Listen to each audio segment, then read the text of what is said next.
Hello boys and girls, welcome to another episode of FoulkesBrau. Today is Monday the 20th of April and we are in day 5 of the lockdown. The figures for the weekend not so good. As we can see, the infections per day are they are exceeding the 100 mark level, and in some cases we even went over 250. So yes, our infections are entering that stage where we are now above the 100 mark a day. As of yesterday, I've changed the spreadsheet a bit to reflect the date of the results. So as of yesterday, we had 3,158 infections. Our on-day growth of infections was 124. The average infections per day since the beginning, and this is based on my data set, I haven't gone back to the full data set that the government has slowly released because they don't have all the different test sets that we want in there. But anyway, our average infections per day is now sitting on 89.92, so 90 infections per day. Number of deaths so far, 54. Our day-on-day growth now is 4.09. We've conducted 114,711 tests so far. Our tests per day, you can see over the weekend, has been quite good. Most of them above 5,000. And the last two, 7,000 and 6,660. The thing that I don't know, these results that we're getting, are they 24 hours delayed or are they actually from 2 weeks ago? And I suspect somewhere I've read something that it might be 2 weeks ago. So the results we're actually getting are 2 weeks old. I stand under correction. I will look for that, but I'm sure I recall in a radio interview or something that this is actually 2 weeks behind. Our percentage of infected is 2.75%.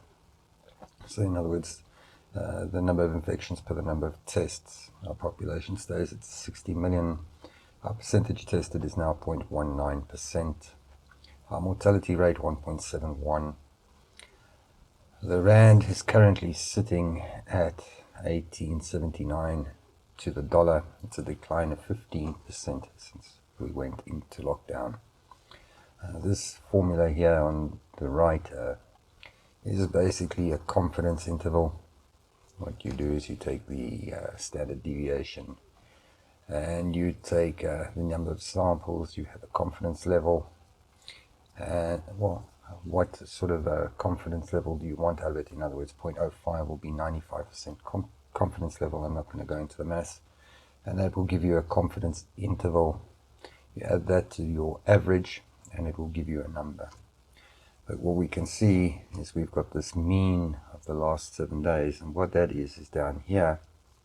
You can't really see, but the infections per day, that is the average of the last 7 days.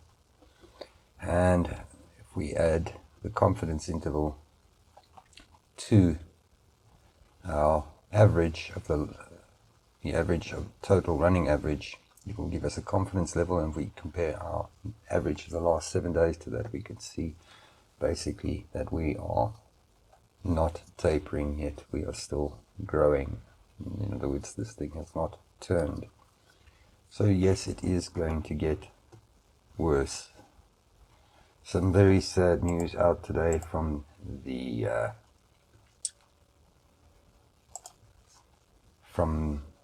States. Some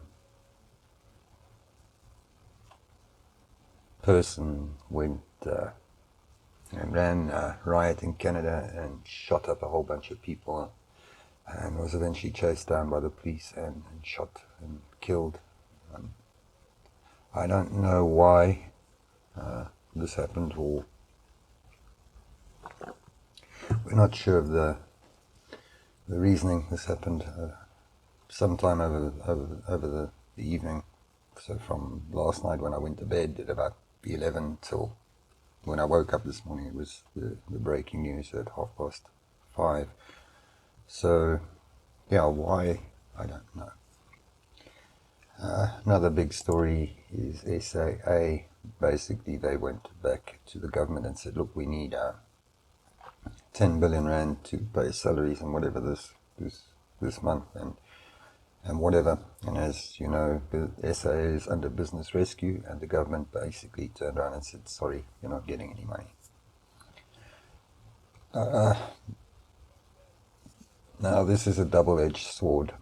If you must remember, as a taxpayer, we have been pissing away billions of rands of taxpayers' money into SAA for years.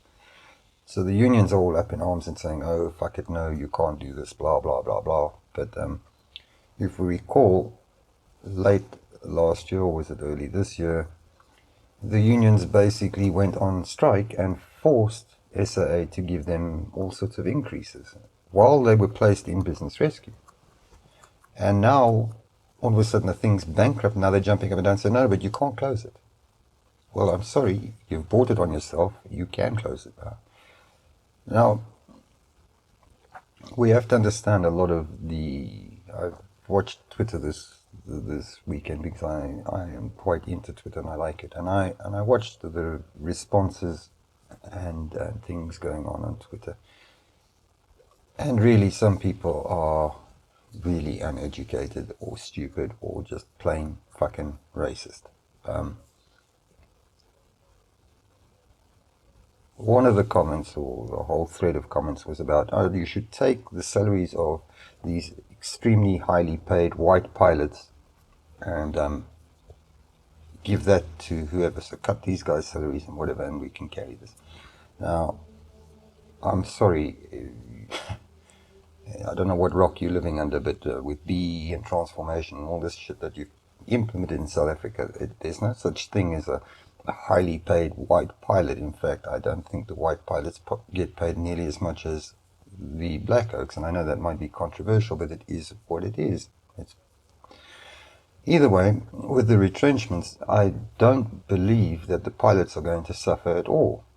To be quite honest with you, they're very, very, very highly trained. There is a huge demand for pilots worldwide. So really, I think the pilots are the least of your worries. They will walk into whatever job with whatever airline when this whole mess is all over and carry on as usual at whatever highly paid salaries that they earn, and deservedly so. If something goes wrong in the front, do you really want some lousy, underpaid moron in front making decisions, or do you really want a skilled, highly paid professional? I think I know what I would want. Either way, the pilots are the least of your worry, and I think even up to a point, the technical staff, so technical, the guys that do the maintenance on the aircraft, the MOEs and all those sort of things, to a certain extent, I don't think they would have a problem either.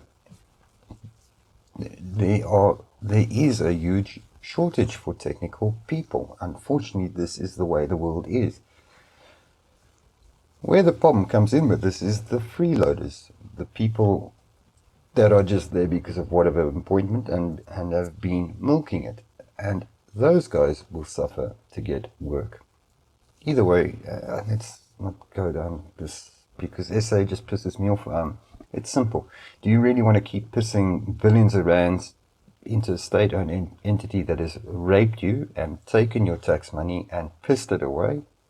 Or do we take that 10 billion rand and actually pour it into some sort of fund that will look after the poor and feed them during this crisis that we have?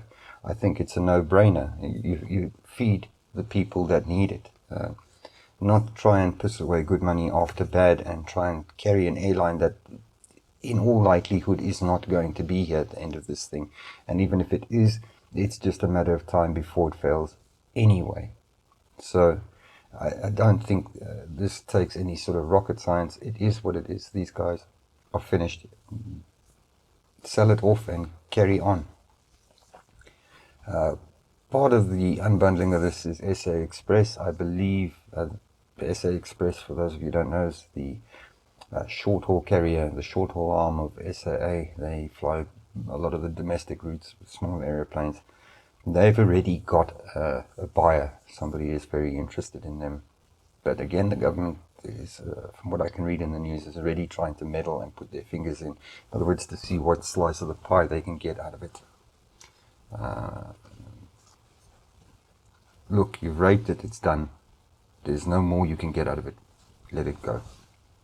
If somebody can turn it around and make a success of it, good for them, as long as there's no political interference and you're not getting anything out of it. The other big controversy over the weekend was, well, on Twitter anyway, was the food parcel gifts. And let's see if we can get onto Twitter.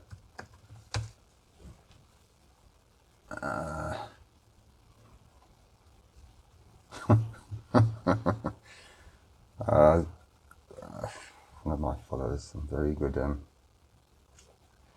Let's see, food parcels.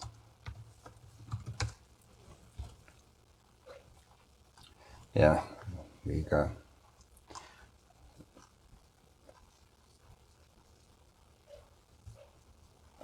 The government has been dishing out food parcels, and they've been telling people that these food parcels cost 1,200 Rand, South African Rand. There is the food parcel. Now, if this cost 1,200 Rand, I don't know. If we do a quick count here, can of pilchards, that looks like a big one, let's say 12 bucks. Bottle of oil, 10 bucks, so that's 22. Packet of maize, 20 bucks, 42. Cabbage, another 10 bucks, 52. Bread, 10 bucks, 62. What is that? A bag of brown sugar. It's brown, so let's push it. 20 bucks, 82. I don't know what this is. 82, but let's make it another 20 bucks. So that's 102 bucks. The claim is that this cost 1,200 Rand.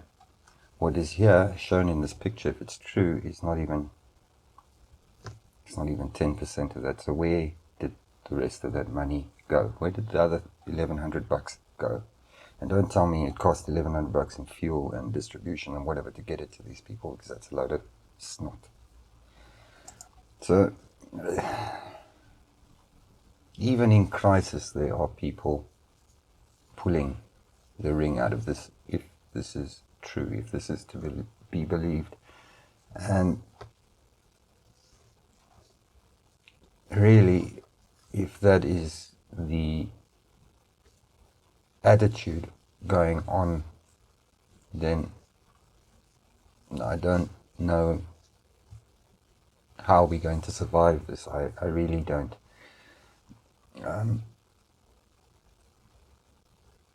That is really the lowest of low. If you are now exploiting the people that can least afford it, the people that are living hand to mouth day to day, and we're going to exploit that to make a quick buck, then really, I don't know.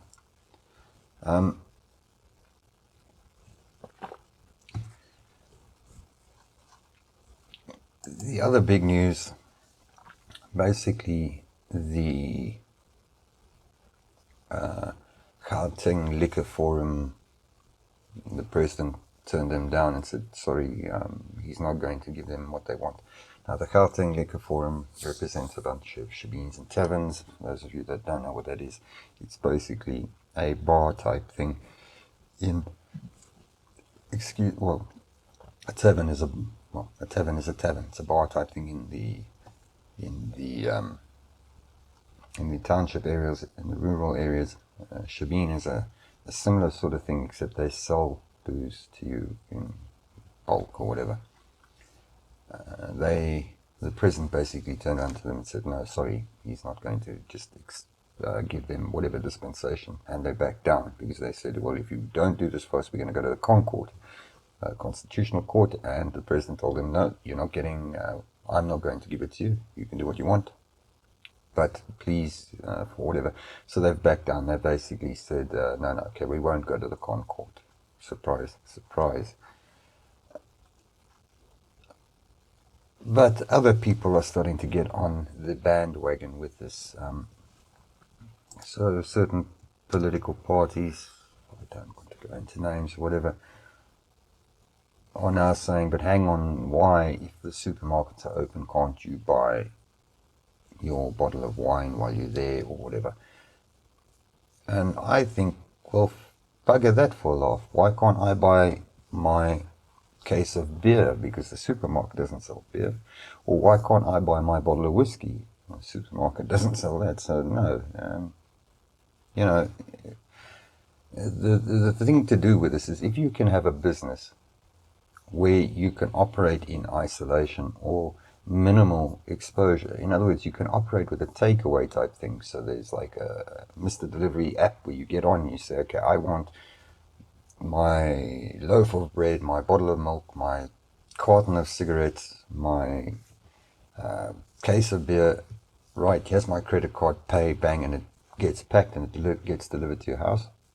Fantastic. That would win-win, less exposure. Because what we're seeing, especially over the weekend, is a lot of shops are getting into trouble because their staff are testing positive for this virus.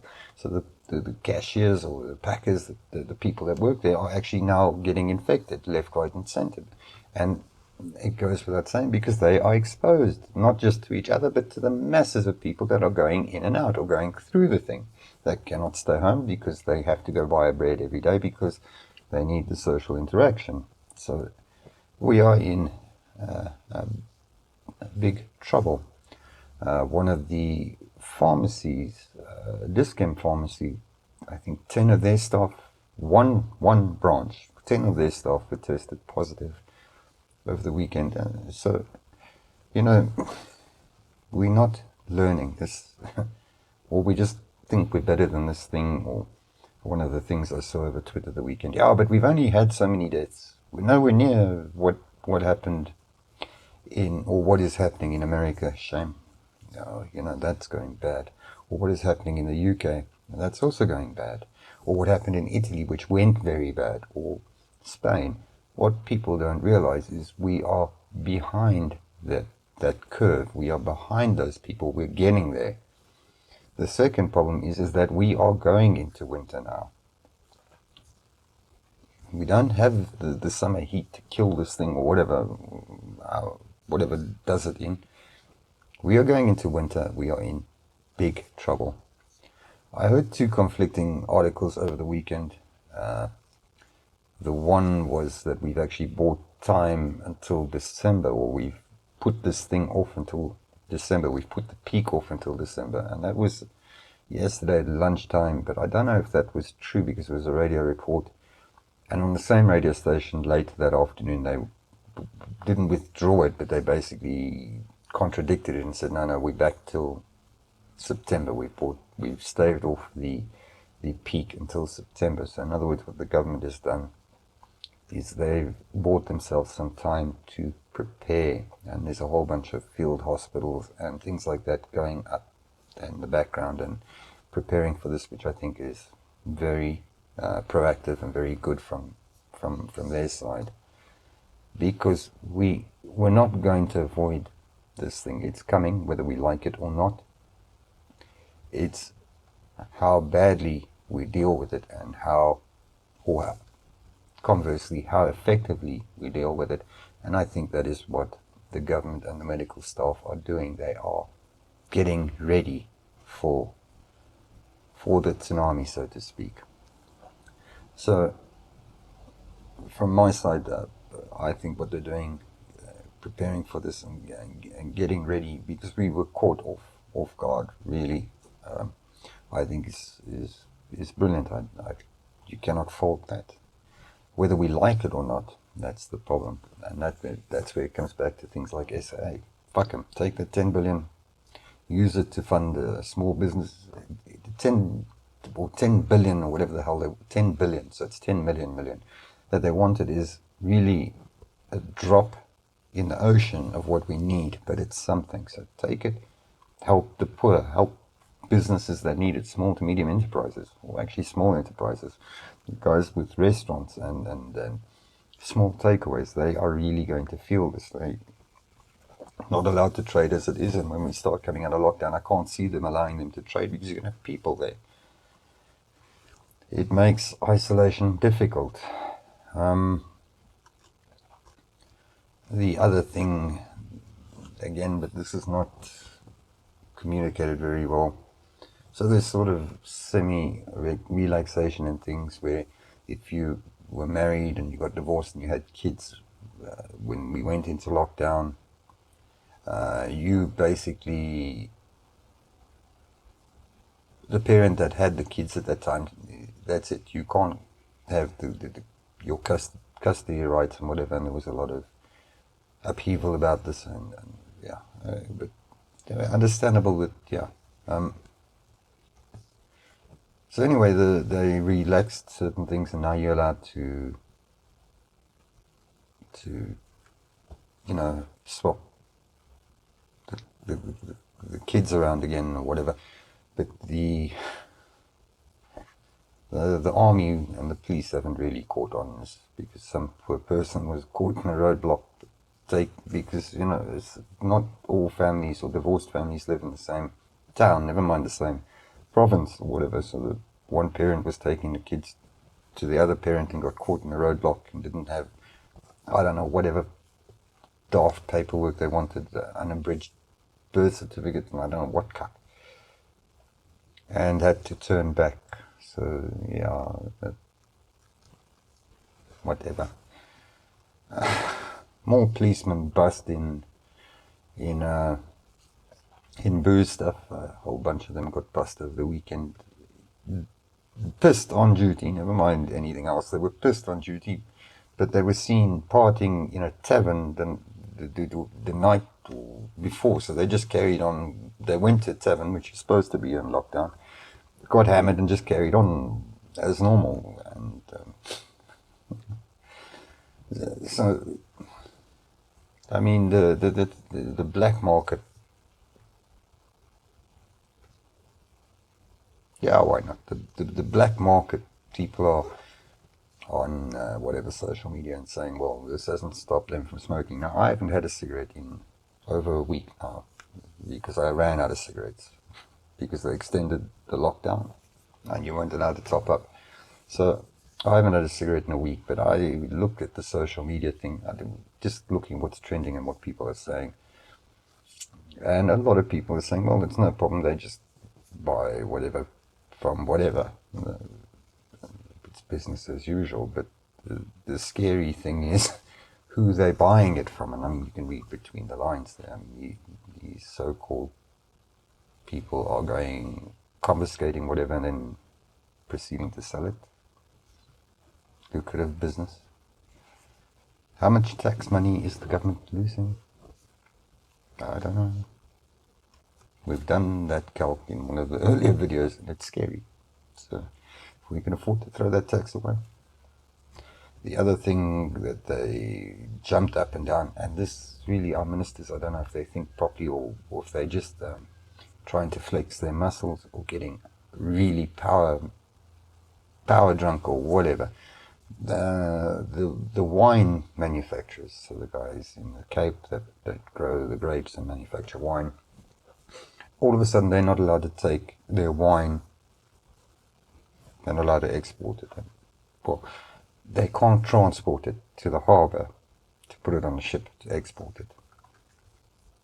That's caused huge trouble. Never mind that there's a huge demand for wine worldwide. If you go and look at the stats, especially in a lockdown, a lot of people worldwide are just, they can't do anything, so what are they doing? They're drinking. And what do they want to drink? They want to drink wine, and there's a shortage of wine, and now we can't export our wine because they're scared that it's going to end up, the way that this woman described it was funny, it's going to be pirated. Pirated. I don't know what the fuck she's on about, but anyway, I'm going to steal 20,000 liters of your wine or whatever so I can drink a lot of it and taste it and then make my own, pirate it, or copy it, or I think maybe she was trying to say that it was going to be mixed down and blended and whatever. Morons. Big search last week. Quite funny because one of my friends and follows on Twitter ended up in the Sunday Times on page 3 for brewing alcohol at home, and the big trend or big search on Google from South Africa is how to make your own booze at home very quickly. And anyway, they have an article with her in the Sunday Times on page 3, and this concoction that she's made. I think it's some apple cider clone or whatever she's been brewing to supplement, because she got caught off guard to supplement her lack of happy juice. Anyway, so she's on page 3 and whatever, and our minister, whatever, some clever fuck, was jumping up and down about brewing at home, and how you can get alcohol poisoning from this, and.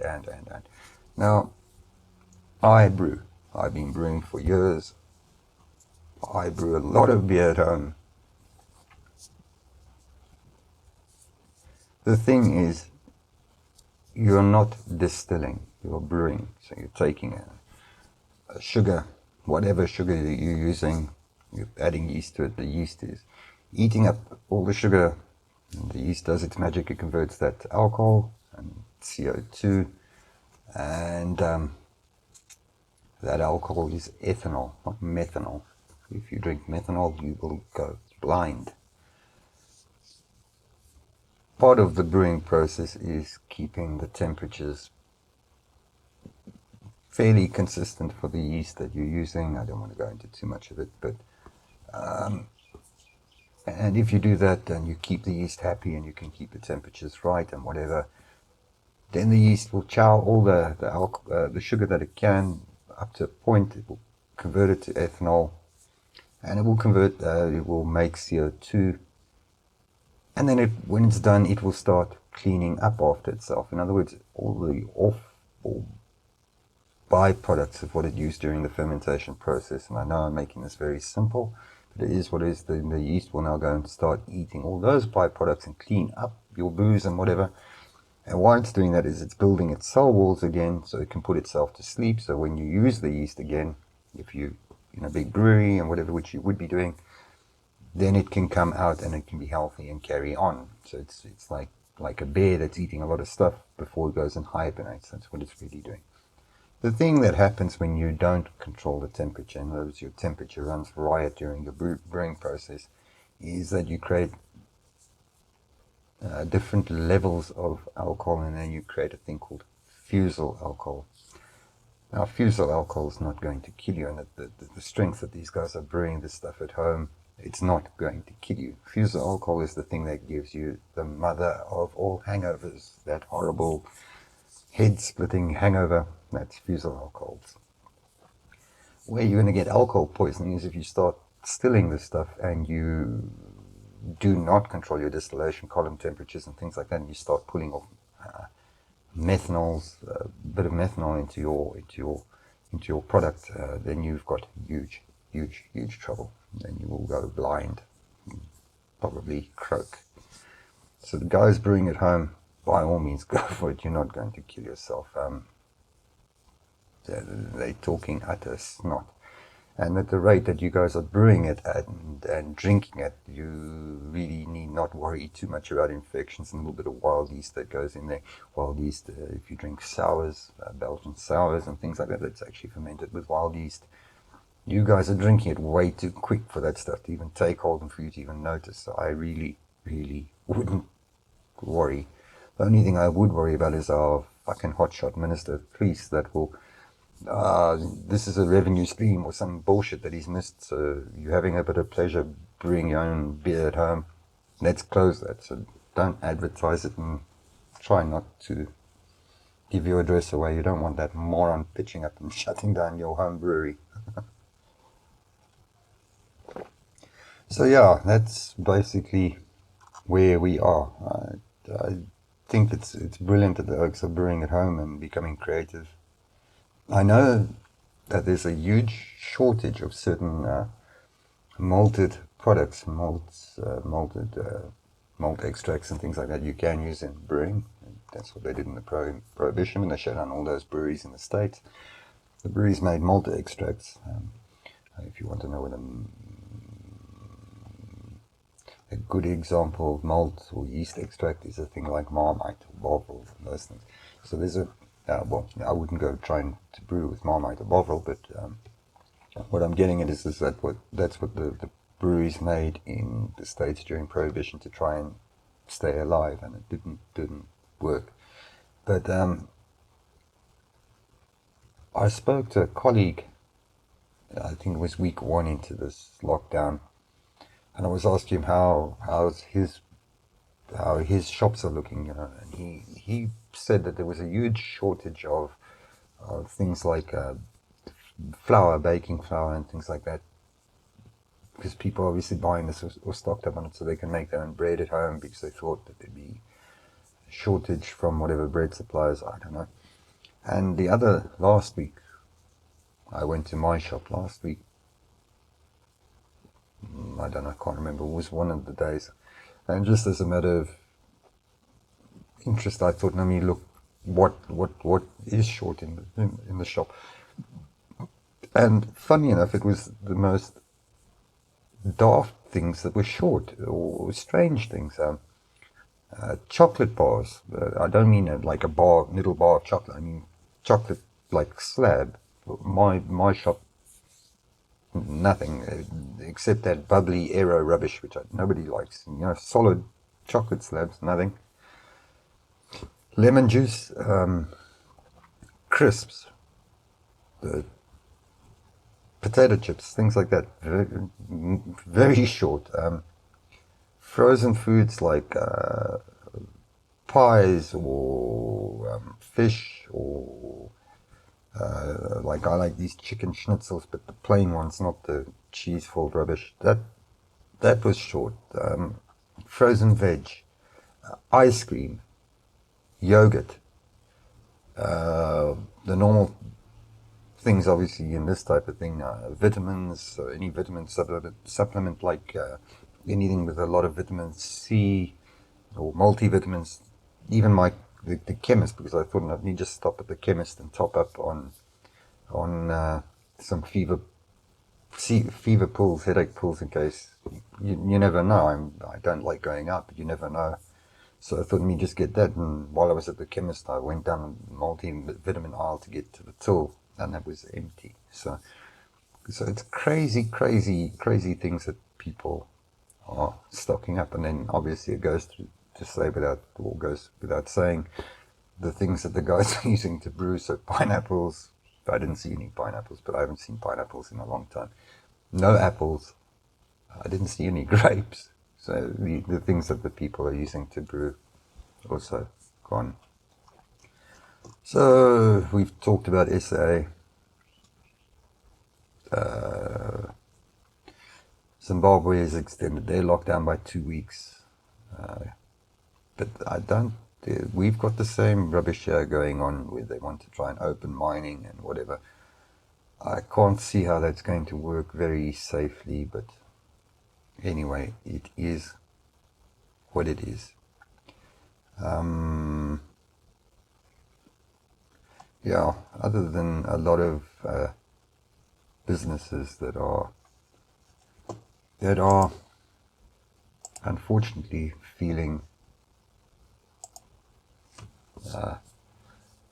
the pinch during this time, and it's going to get worse.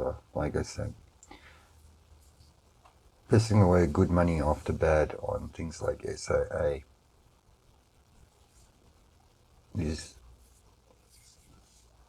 it's unfortunate, but we, the people, we let this happen.